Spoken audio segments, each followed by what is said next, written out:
Hello, my wonderful crafty friends. This is Angela with Angela's Crafty Space, and I'm coming on today to show my Halloween journal that we started together, and then to show you guys a little project that I have been working on from a piece of junk mail that I received, and I got inspired by it. So we will get to that in just a second, but first I'm going to just show you what I did with the cover. So where we left off was I was doing the cover. I was painting it black. So I finished painting it black, and then I stenciled on it in some silverish grayish paint, Happy Halloween, some pumpkins, rest in peace, and then on the spine we did some bats and some skull bones. So I'm really happy with that. And then inside, I decorated just a little bit. These are just some tags. Put a pocket there. And I just plan on putting pictures in this. Not too much journaling, but I did add journaling cards, and I did some stamping on the back, but I put some coffee dyed paper. So there will be a little bit of space for journaling. Mainly just to tell about the picture that's on the front. So each one is a little different. So this one looks like this.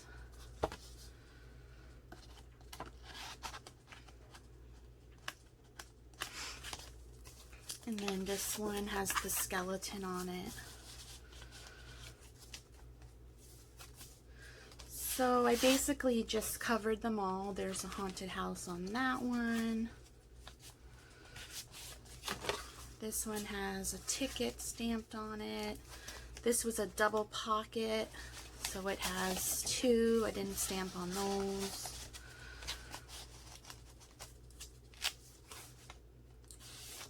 This one has a flying witch. I thought that stamp was so cute.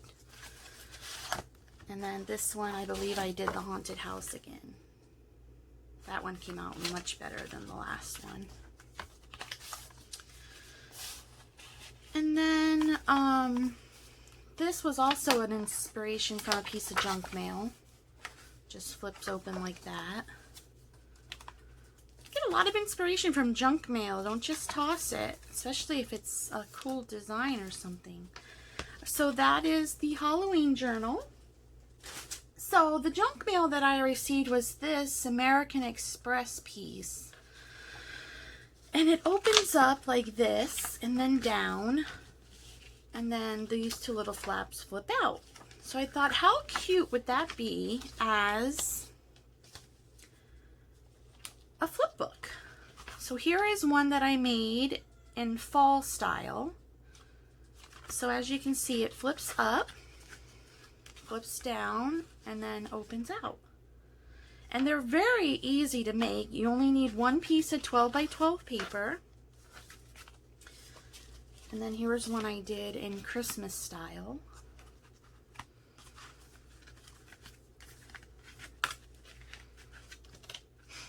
And like I said, you only need one piece of 12 by 12 paper and a scoreboard. Or you don't even need a scoreboard if you don't have one. You could just mark it with your cutter or however you normally would score something. So basically you're going to score 2 spaces on one side, then you're going to turn it and score on 2 places on the other side. So this is just a 12 by 12 piece of paper, and our score marks are 3 7/8 and 8 5/8 on the one side. So 3 7/8, which is the line right before the 4, and 8 5/8, which is the line right after a half. And you're going to turn your paper, and you're going to score at 3 1/8, which is the mark right after the 3, and then at 9. So 3 1/8, and then at 9. And after you do that, you're gonna wanna cut out the 4 squares. So this one, this one, this one, and this one in the corners. And I did not bring my cutter over. Let me go grab it real quick. As Gail would say, talk amongst yourselves. So here's my cutter. So I found an easy way to do this with the cutter. And if I can get this in right, all you do is line it up to the score mark, which is why I drew the line, because that makes it easier. And then on my blade, there's a little line here, and I'm sure most of them have it, the center point mark.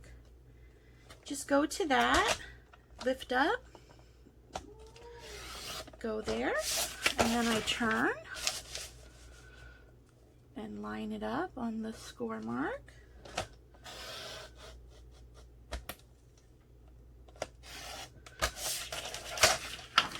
And then turn. You can always do this with scissors also if you're not comfortable doing it this way. I'm not comfortable with scissors because I can't cut a straight line to save my life. So,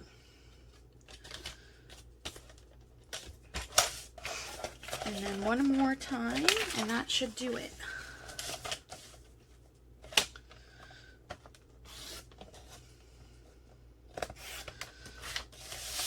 Oh, nope, we got one more piece to go here.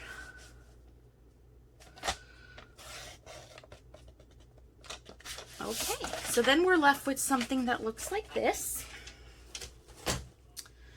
Now, there's a couple different ways. Now, I did all of mine this direction, right? But why couldn't you go this direction? You know, you could also go this direction, right? So, I'm thinking with this one, I might just do that. So, if you were going to do the same direction that I did, you would fold your score lines, and then the shorter one goes on top like so, because like this, you know, it has a shorter end, so the shorter end goes on top so that you have your little flip book, and then you can decorate it however you like. But I think for this one, I'm going to have it open like this. I think I'm going to decorate this one sideways. So this is going to open up and this is going to open down. Because you could do that as well, right? There's nothing that says it has to go this way.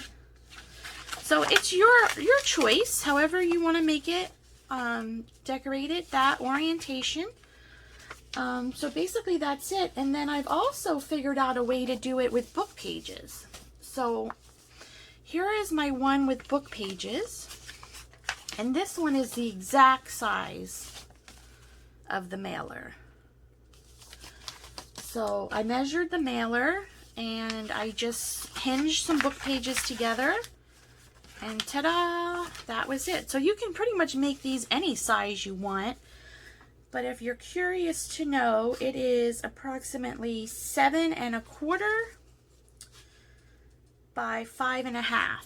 So 7 1/4 this way by 5 1/2 this way.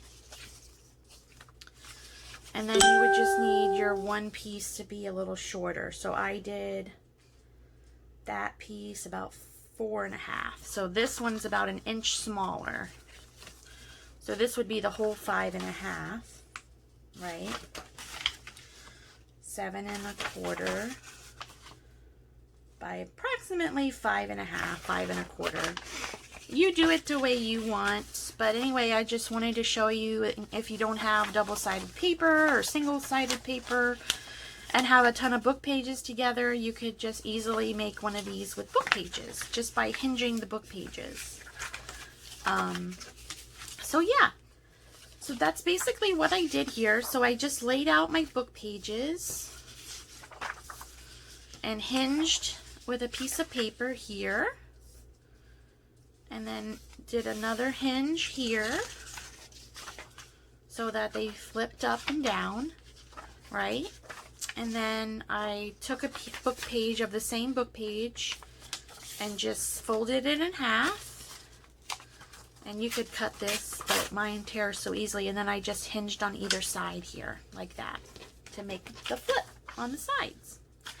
So that's basically all that is to this flip book. I hope you enjoyed this video.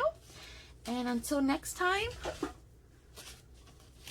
have a wonderful, grateful day.